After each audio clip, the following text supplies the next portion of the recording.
As we may have seen it, up and Agulu na me heta. And Agulu, Macolono, they will see your West Canning or Lia, Apolona, and Agulu, no, Agulu, no, Minnesota. Caribbean Wally Angry, Tatabu 30th of November 2024. So, why call the hand? Agulu Polipo, Minnesota. So, when the call, and they won't the Belluno, Jaluta, they are the one can the Belluno. So, I was kind of call Bangolia, Kenechineke, about Thanksgiving. And over you go America, Minnesota. So, where Kenechineke, because we're the one of Nando. As Nanke, Keta, Kechi Akarin Keta. So, no kind of now your Chineke, only doing your Bundag. No, the Boban has to know. Nyan, the magical and Maji. And then in the kind of yo. So now for Jesus born wine. Amen. What do you know? You know, Nakokum. Email.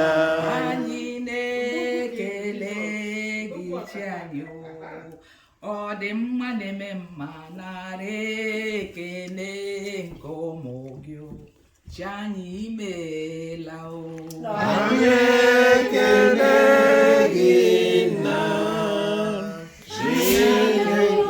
anye que ne gi papa imela anye que ne gina o batuna de ma Leginanyo nami merao Anekena Jesus Anekena Papa Imela Anekena Gichanyo Woblidi kakanana Anekele Ginanyo Nami mela anyị n'ụlọ nke anyị nọ n'ime ya Chukwu onye nwe anyị na-echekwaba ụmụaka anyị n'ofu n'ofu ndị na-eje akwụkwọ na-eje na-anata n'udo ndị na-eje ọrụ na-eje na-anata n'udo ndị na-anya moto nke nwa na-anyaraba Chineke onye nwe anyị Chukwu dị mma anyị na-ekene gị ọ bụrụ na anyị gụwa mmeso ọma gị chi ga-eji chi ga-abọ Chineke mana anyị agaghị ekenecha gị n'ihe ọma ị na-emere anyị ọ bụrụgodu na ahụ anyị bụrụ ọnụ Chukwu o zughị iji nye gị ekene n'ihe ọma na ebere gị n'ebe anyị nọ Chukwu dị mma biko anyị na-asị gị ekene dere gị onye ezi omume na-ekwe obodo anyị bụ Naijiria Chineke anyị ewerukwe na-etinye n'aka nsọ gị Chukwu anyị amaghị ahụ n'obodo anyị Chineke mana gị Chineke maara ihe niile mgbe ọ bụla ikwubiri okwu ọ ga-adị mma Chukwu ndị ọchịchị niile ka anyị na-ewere na-enye n'aka nsọ gị nye ebe akọ na uche nke ha ga-eji wee mara ndeba na-achịkwa ha ọfụma mara ibe deba mkpa ebe ụzọ adịghị mma ka ha doziela anyị ụzọ ebe mmiri adịghị ka ha tinyere anyị mmiri ebe ọkụ adịghị ka anyị chọsọ naanị nke onwe kwụsị Chukwu ọma anyị a na-achọsọ ọsọ nke anyị anyị enweghị ike ichere onye ọzọ Chukwu dị mma biko ka ha ghara iche n'ọwụ maka na ha dị mma maka na ọ n'ikebe ka ha ji achị Chineke biko onye ha amamihe zuru oke ọ bụrụ na ilenye onweghị onye anyị kenere gị ịkọdụrụ anyị mma Chineke anyị ji awa ọjị akata anyị kọdụ anyị mma gị nwe anyị Onye ji ọzọ ga-ewe n'ofu tinye na akpa biko a sị na ọjụlụ unu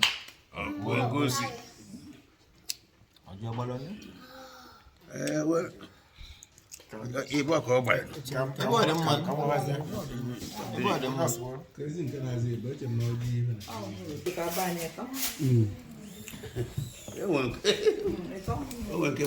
Ibe onye akọwala anyị anya ji ọzọ maka a na-eme ọnwa ka a na-eme ọnwa ọjị gbaa ise ọgba ise ọgba anyị n'ọrụ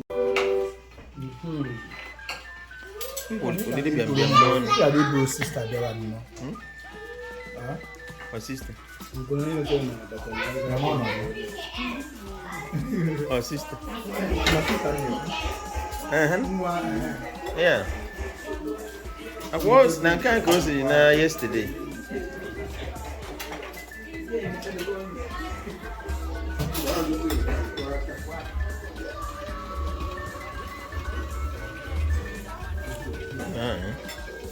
Dịcha ebe a na-ekucha ume.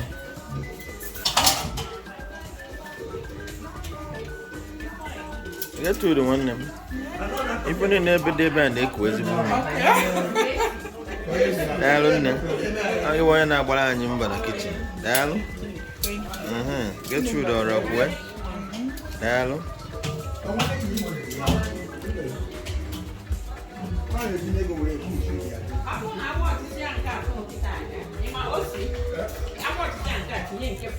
Mr. Presido.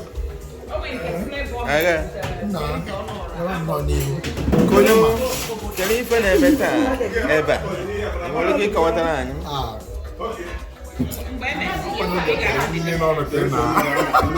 Ọ bụ nje bụ merriment.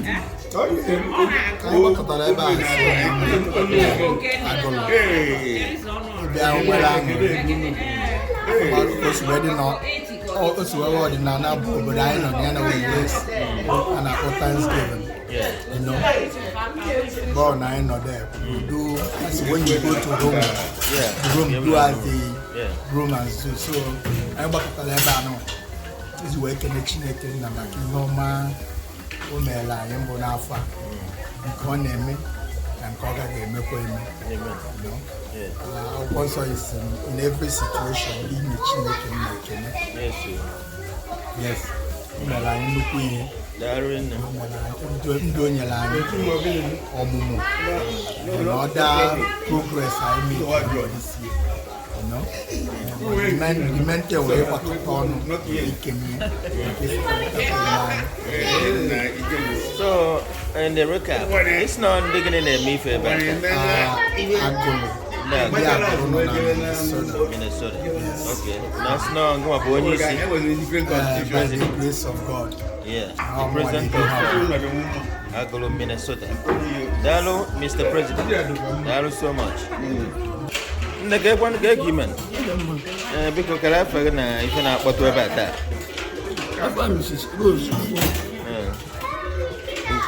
So get kiss away for if na Agulu na meta. Na Agulu na Thanksgiving. Yeah. Yes, sir. Daalụ. Nne m, ka ekwanụ ga eke ime ka eke ife si aga n'anya na asị na ndị m fụrụ ebe a karịa na-erikwa daalụ nne m ka ele wee tụwazie the main cement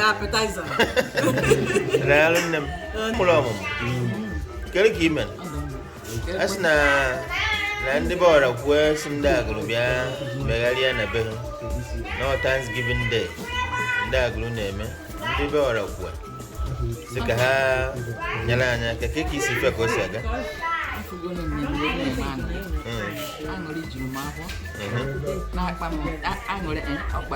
na-akpa ọkansị daalụ yes maka na mmekọrịta amaka anyị dị n'otu dị mma Chineke ya edochighara m mmadụ amen daalụ nne nwunye anyị biko gwana anyị afa gị na ka o si aga taa na-ekpere ya ekpere ndị Agulu nke iso wee bụrụ aha m bụ Chinenye nwunye Francis Okoye. Ihe ọ na-agata ahụ mmekọrịta ụmụnne ndị Agulu ya na ndị osi tụwara kwe ka anyị bịa nọkọrịta ebe m na-ekpere ndị Agulu ọganiru ka mmekọrịta hapụ ọkụ mmekọrịta a na-enwe ka ọ hapụ ịdanye adanya ka ọ na-enwe na-aga n'ihu ya wee ekpere ndị Agulu ndị gosipụta ka nwa jupụrụ mmaji ise daalụ princess ịdị ka princess nwanne m nwaanyị ka ekwenụ biko kọwara anyị onye bụ na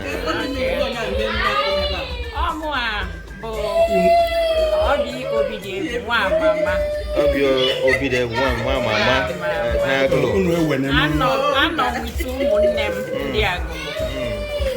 always a pleasure to be among them. Yeah. You know, this is home away from home. Yes, sir.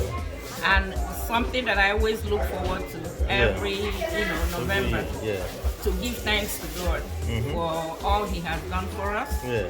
And all He has done for all our children and still yet to do.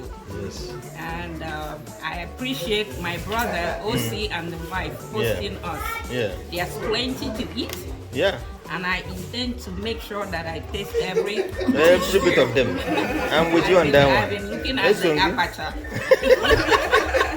So I'll go back and get some more. Yeah. Eat as much as you want. And what do you know? I'm not young.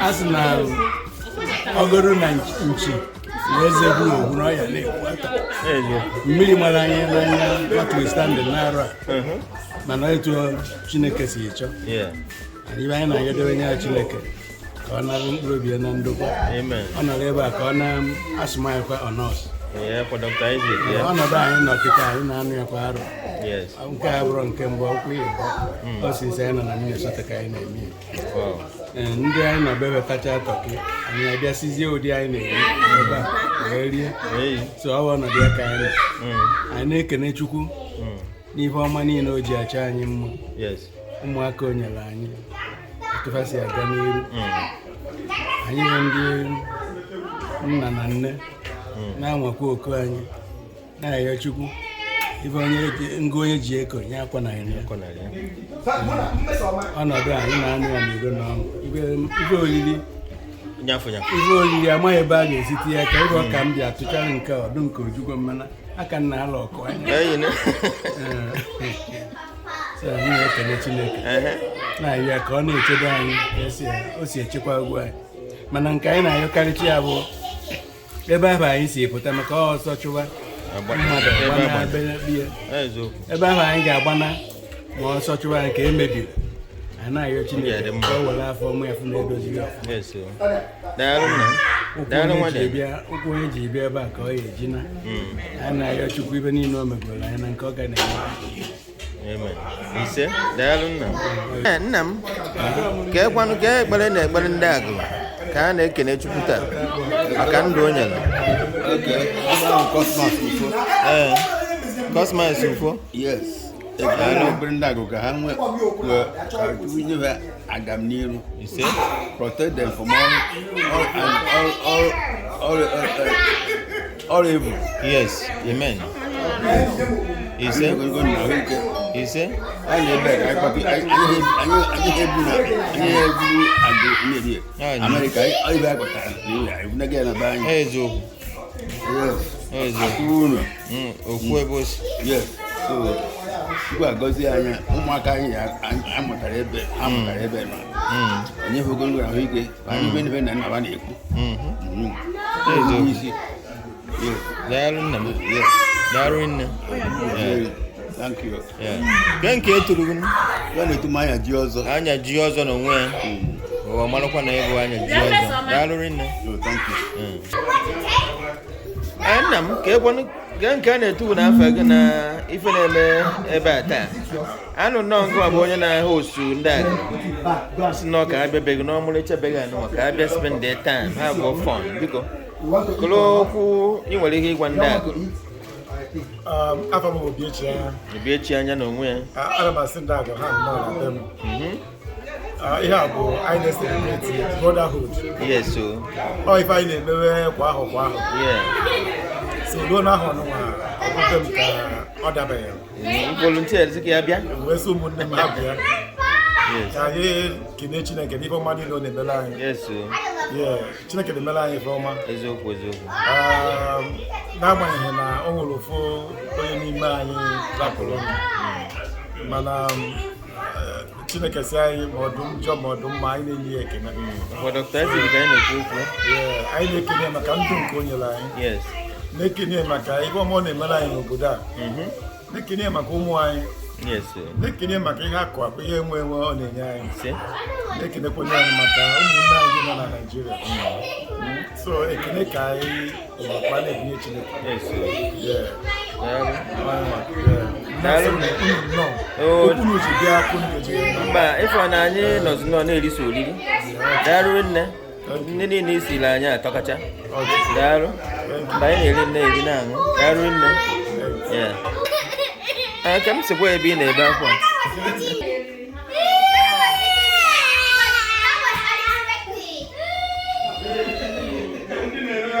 Amalite nwanyị.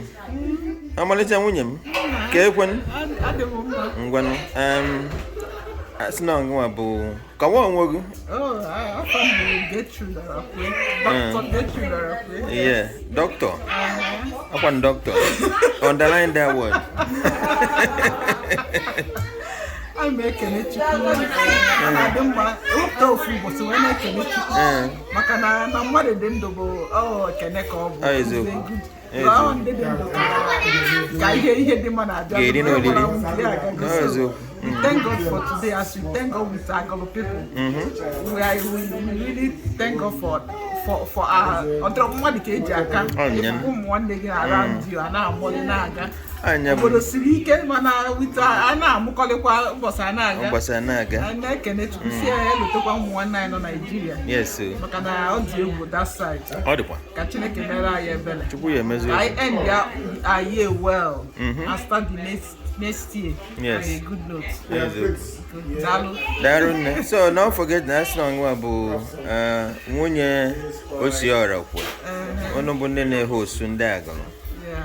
Na sunu si anyị bịa ebe unu ka anyị bịa rie ihe oriri kakwana nkụ. Onwe nke ọ dịghị ebe a taa.